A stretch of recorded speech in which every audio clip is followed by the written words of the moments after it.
Hello everyone and welcome to another Yorkies Bits and Bobs Home Tech. Today we're doing a little project on my printer, the Epson ET-7700, this little baby here. It's probably my favourite printer I've ever had, and we're going to do 3 parts of this video, and what I will do, I will stick in the timeline, so if you want to skip certain parts and you're interested in one particular part, you can just look in the video description and it will be listed.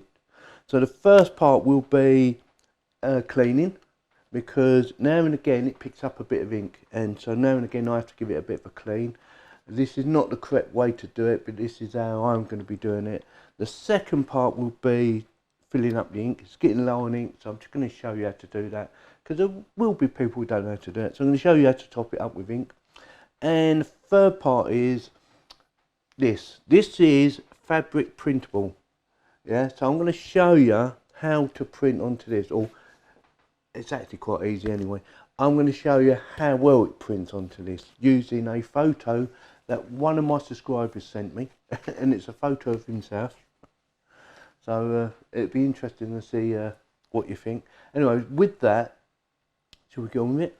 So first of all, this is not the correct way to do it, so I'm just reminding you how I'm doing it. So what I'm going to do is I'm going to print out a image or something. Actually, it's a document. So I'm going to print the document out, and I'm going to stop it for its process. And the reason I'm doing that is to release it off the seating position where it seats. So with that, get ready for this. I'm getting it ready for the power supply. Actually, what you can do, just press that. And as soon as it starts and it's in the right place, which is away from the seating position, like so, wait for it. Let it come out a little bit, so I'm going to grab the paper.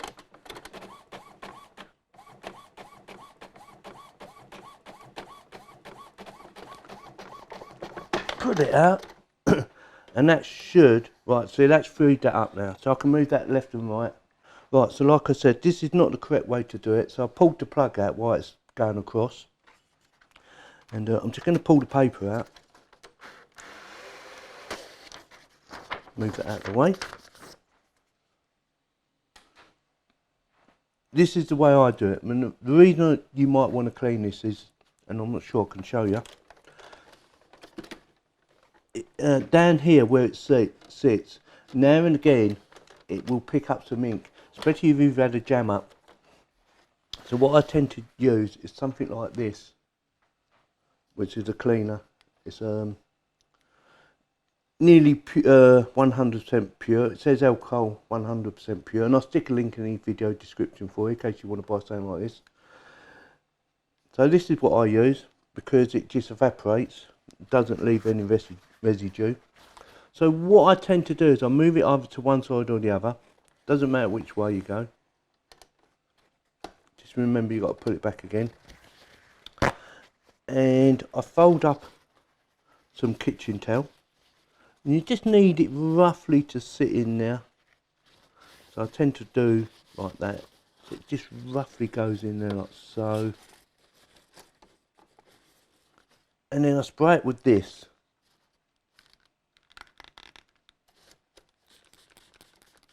So just give it a good soaking. Like I say, this does evaporate, so it's not going to harm anything. But what it will do is draw off the ink. And I can't emphasise enough that this is not the correct way to do it. But this is how I do it, and I find it works really well for me. So I just wipe it along. Give it a good clean, so it's picking up several colours. And the other thing to do, and I haven't done it myself, is put some gloves on, because you're going to make a mess on your hands. I've only got these ones, and what I should do is stick some latex gloves down there for you, which will probably be a lot better than this. But these will do for now. So you need these on. That's to just protect your hands. Like I say, give it a good clean. The problem is, it's normally this end down here. There's a couple of little lips that stick up. So what I tend to do is spray it like that.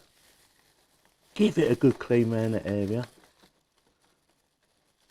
See that? See? Because that's where it sits. So you've got to be careful with that. I'll move it out of the way. I'll put it on one of my old gloves that I've got here. Get another bit of tissue. Do it several times. You want to do it several times. And try and fold it over as well. And lay that down flat. What you can do, let me just spray it, is you can get the head, or the printing heads, and you can get them so they run over the top of it. There you go. So that's running over the heads, and go backwards and forwards with it. And so that's giving the heads a wipe off as well. So do that several times, and move it back. So there's not that much coming off, so that's pretty good. And we'll give it a bit more wipe down here. Make sure it's nice and clean. And you might think, why do I need to do this? Well, like I said before, if you've had a few jam ups and you start printing out some stuff and you start seeing some marks coming on your photos and that, which I did in the past. I haven't for a few months now. I've seemed to have sorted it out by doing this. This is why I've done this, and this is why I'm doing this video now. It's to show you, or show you a way of getting that nice and clean so your photos and that will print out really nice without any smear marks. It was just annoying. I could get rid of it eventually without doing this by running several photos through, and it would just clean itself up. But you don't want to keep wasting paper like that. It's very expensive. So that's all I do. So that's it. So you can either just put the head back to where it was. Yeah. Give it a few minutes. You don't need long because this stuff evaporates. Really good stuff. Just give it a few minutes to evaporate. And that should be it. Mine's not smearing, so I didn't really need to do it. I just wanted to show you how to do it. And hopefully it will work for you, but bear in mind it's at your own risk. I'm not a professional printer, cleaner, maintenance person. I'm just showing you a way that I do it. Right, so that was probably the most messy part of this video, and that's just finding itself again. So it repositions itself, goes to the far end, recalibrates basically.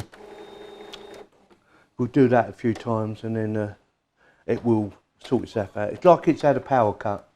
So that's why it does that. So that was that. So that was how to clean it. Like I say, it's not a professional way of cleaning it. It's just the way I do it, and I do find that it works very well. Right, the second part of this video, we can close all this now because that's all settled down. Like so. The second part of this video is shush, quiet please. Is the installation of the inks. Now this is my second lot of ink. When I bought this printer, and that was 1.5 years ago, believe it or not, when I bought it, it came with 2 sets of inks, and this is the second set of inks, and I've only just opened it. I took them out of an outer wrapper, so it's in a shrink wrap, and it says on the shrink wrap, or it says somewhere in the instructions, keep these inks upright. Well, you can't, not if they're in the shrink wrap. You have to take them out of the shrink wrap. The printer's still going on, but as you can see, my ink's quite low now. Down there. My black's okay, but all my other colours, they need topping up. And I'm just going to show you how to do it. It should be quite easy to do. So lift it up out of the way, and all you got to do is open this up. And then obviously you need to choose the right colours. So we have 2 types of black. This is, for this is the BK one, and it tells you on the front now. It says BK. So make sure you do it correctly. So the BK, so that will go in the first one. And this printer is really good at saving your money. I've had this print, like I say, for well over 1.5 years now. Oh, it also shows you up top there, see. Well over 1.5 years. And yeah, I've never had to buy any inks. I'm an average user, I suppose. And that's it, that's just going in automatically. We're going to make sure we don't overdo it. We're going to go to the top line, and we're going to stop that back there. Make sure we put the lid back on. Keep it airtight. So that's one done. and the printer's still going off. It's still doing his bits. We're going to do the blue, which is the C, yeah? So make sure you do the C. Go for a cycle. Must be that time of the month.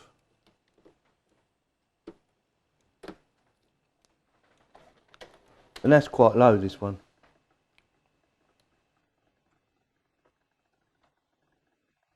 It's important that you don't run out of ink. Stop that. And we're making no mess, by the way. I don't even need a pair of gloves. So that's that one done. What one is Y? Y? Y? There's Y. I don't know why it's called Y. But there you go.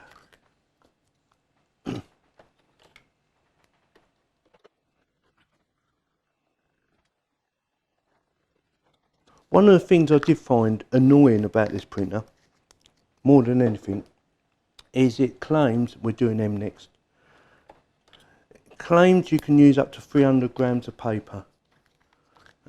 That's the weight, in case anyone don't know what that means. So it's 300 grams of paper, and I've never actually used a 300 gram paper. The heaviest paper I've used is 240 grams. And when I use third party ones, it had problems printing it through the printer. It kept jamming up. And when I contacted Epson, they told me it's because I'm using third party paper. And although in theory they should all be the same weight and the same thickness, they're not. So just to prove the point, this is the PBs, I bought some Epson paper of the same size or same grammage, the 240 photo paper, as I did the third party one, and that was right. Their paper actually felt a lot thinner, but obviously it's the same grammage, and the printer had no problems with it. So it's important that you buy the right paper as well, which I found out. But there is a way around the photo paper that I bought, and that should do that. And the way around is you feed it in through the back instead of in the front. So you have two trays in the front. So I use one for A4 and one for photo paper, 4x6, or I think it's 15 times by 10. So that's it. So that's how you top all the inks up. So I've gone under the lines. I didn't want to go above the lines, but you can go a little bit higher. But I didn't want to take no risks. There's a bit of ink on there, look. And that's it. So that was really easy to do. And that's that bit. I'm just going to show you how I do the other bits. And the way you do it is the back tray here. So you just drop that out, flip that up, and there's an adjustable. Depending on the size of the paper, you can adjust it. And you just fit your paper in, because we're going to be using that to fit this paper in a minute. So that's it. So that's how you top up your inks. It's, like I say, it's quite easy to do. So what we're going to do now, reset ink levels. So now you have to reset ink levels. So press OK. When filling in the ink, make sure not to squeeze the ink bottles. Ink may splatter. Oh, we didn't do that anyway. Make sure to match the colours. We've done that as well. Refill the inks with ink up to the upper line, which we've done. So we need to reset ink levels, and you've got to press that. Select colours, or color, it says select colour.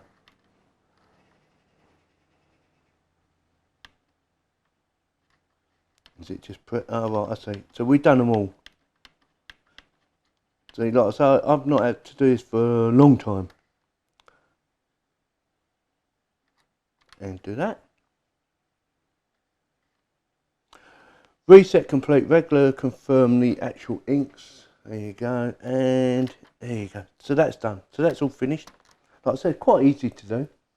Right, so this is part 3 of the video, and like I said, we're using this stuff here. This is Creative Fabric's Printable, that's what it said. I've never actually used one of these, but I would imagine it's quite easy to use. It's still sealed, so I might have to get my knife out. Maybe not. I'll get it out this way. So it feels like normal paper. Obviously it's not normal paper because it's fabric, so Make sure you've got no fluffy bits. So we're just going to use one sheet. So on one side it feels like sort of a paper, and then the other side it's textured. Yeah. So I assume it's a textured side that we're printing onto. And basically what you do, you can either put it through the trays at the bottom, but we're not doing that because it's a one-off. It's not something you're going to be doing regularly. We're going to use this adjustment here. Open this up to A4 size. I'm not sure what size A4 is because I can't see the numbers. That's about there. So it says here, according to this, the printable side's got to be facing up. That's what it says there. And this paper's a bit curly, so I'm going to try and straighten it out first. Because my wife said it, and obviously she hasn't stored it in a flat surface place. So we're going to try and straighten the paper up first.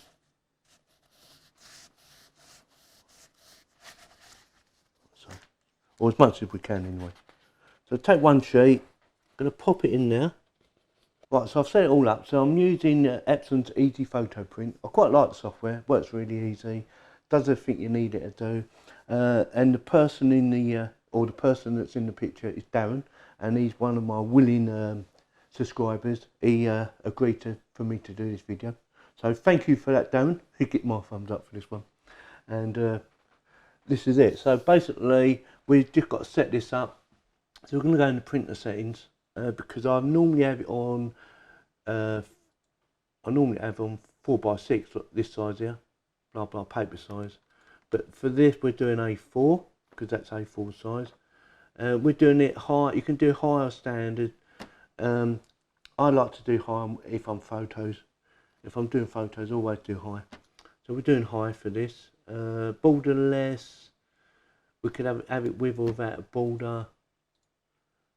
Ultra glossy, paper type is not glossy, so we've got a matte, so it's an Epson matte material. It's not a glossy paper. So it's important that you get this bit right for quality reasons. Anything else? Print mode is standard, Epson matte. Auto cassette, no, we want rear paper feed, so rear paper feed. We're using the ET-7700 series because that is the printer. Just make sure you got it on the right printer. We're using rear paper feed. That's what we're doing. It's A4. We're doing a border. We'll actually have a border, yeah. So turn it off. Epson matte, and that's it. Click on OK. The following settings I'll reset. Okay, thank you for that. So there's a little border around there, as you can see. And do we need to reposition it? No, I don't think we do. And then you've got a choice of how you want to do it. So you can do 14mm bottom margin, 8, blah blah, and so forth. Or you can do miniature pictures. We're going to do a full size picture. Sorry, Darren, we're doing a full size picture, Darren. We only want one copy. So all you do now is click on print. It will copy it over. It will ask me to open up the printing tray, which I'm going to do anyway before it starts printing. Yeah, it's told me to open it up, so I've done it. Shows you your inks, so you can see how much inks you got, and obviously it's showing they're full up now. So we're all good. So now we're just going to weigh it.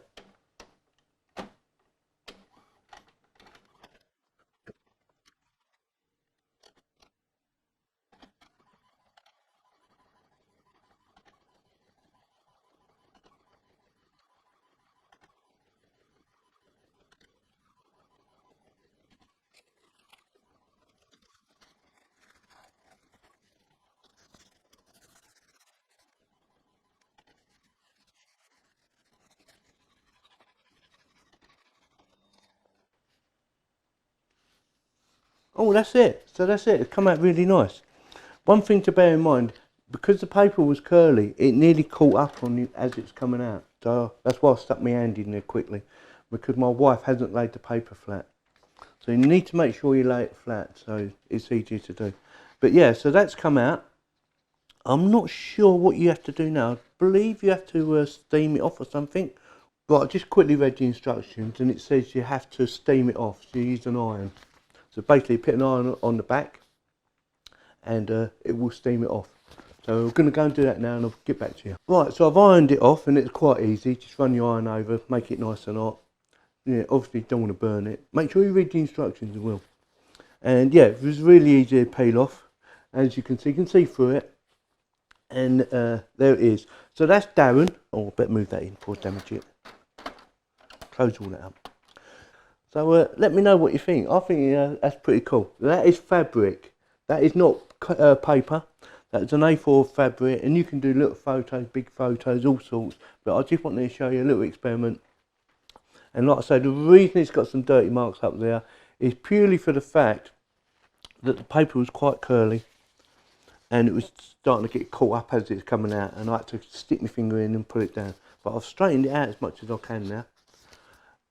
It's pretty good. So it's going to curl up though, because you've got a fabric on one side, just paper on the other side.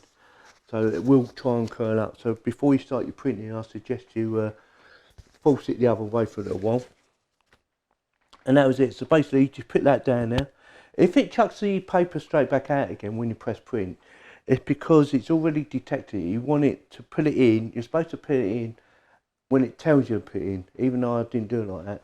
But normally, if you put it in beforehand, sometimes it will just chuck it straight out. And you think, oh, what's going on? But if you read the instructions that come up on here, it will tell you, right, now put your paper in. Right, so that's something to bear in mind. So I'm very pleased with that. I think that's really good. Thank you, Darren. Thank you for that. That's brilliant. And that is, like I say, that is proper material. That is not paper. Look.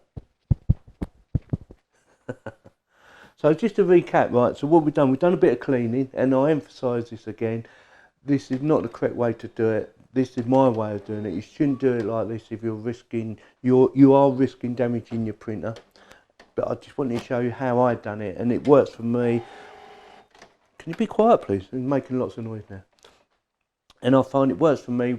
Like when I first got the printer, it worked fine for a little while, and then I had a few sheets getting jammed up because I was using third-party paper, and found out from Epson that was my problem, which I didn't really believe at first. But when I bought theirs at the same grammage, and it worked perfectly, I thought, oh, all right, so they're right. But if you buy third-party paper and you do have issues with it, I suggest you use a back tray. Put them in one at a time. It's not a problem. That is the only downside. You have to do them one at a time. But apart from that, it works really well. It will go through the printer, no problem. It's just purely for the fact it takes it from the bottom and feeds it up. It struggles with third-party paper. Unless you buy a lighter grammage paper, and it should be all right. And I've got a bit of ink on my fingers, and that's probably come off of this photograph. So yeah, so we've done the cleaning, we've done the top up. So I have 5 inks. Like I say, I've not bought any inks yet. I've had them 1.5 years now, and that's my second set of ink that came with the printer. So I know it's expensive, but you do get 2 lots of inks with it, which, I mean, when you think about it, it's probably about 50 quid for each pack. 50 or maybe even more than that. So when you buy that, you get 2 lots of ink, so you're saving money there. And I really do believe you do save money, because I haven't bought no inks for nearly 2 years. It'd be, you know, I think it was about another 4 months ago before it's 2 years I've had it. So I'm really pleased with that. I would highly recommend this printer. I love the way it works. I love the fact you can do CDs as well. So you can print on CD. If you've got a CD, you can print straight onto that. Make sure you buy the right CDs though. So yeah, and it does loads of other things. You can go into the functions. There's a lot more functions I've never used yet. So it's a really good printer. I love the fact I can print on this. That's really clever. I'm thinking of what else can I print. If you've got any suggestions what else I might be able to print, or you want me to do another one and show you a photo or print out like this with something that you'd like to see on there, let me know in the comments, and either send me a photo or send me a link to a photo and I will print it out, providing it's not rude or anything. We're not doing no rude stuff, you know, or offensive, okay? So providing it's sensible, try and make it as high quality as possible. You know, the better the quality, the better it will print out. I mean, this is not a 4K image, as you can tell, but it came out okay. I'm quite impressed with it. I think the quality is just as good. It's a little bit better on the actual computer itself. But yeah, overall I'm quite pleased. I'm sure Darren will be pleased with that. So with that, if you have any comments, like I say, post them below. And if you like this video, give me a thumbs up. If you didn't like it, give me a thumbs down, and please subscribe. Thank you very much for watching. Ta-da! Nice one, Darren.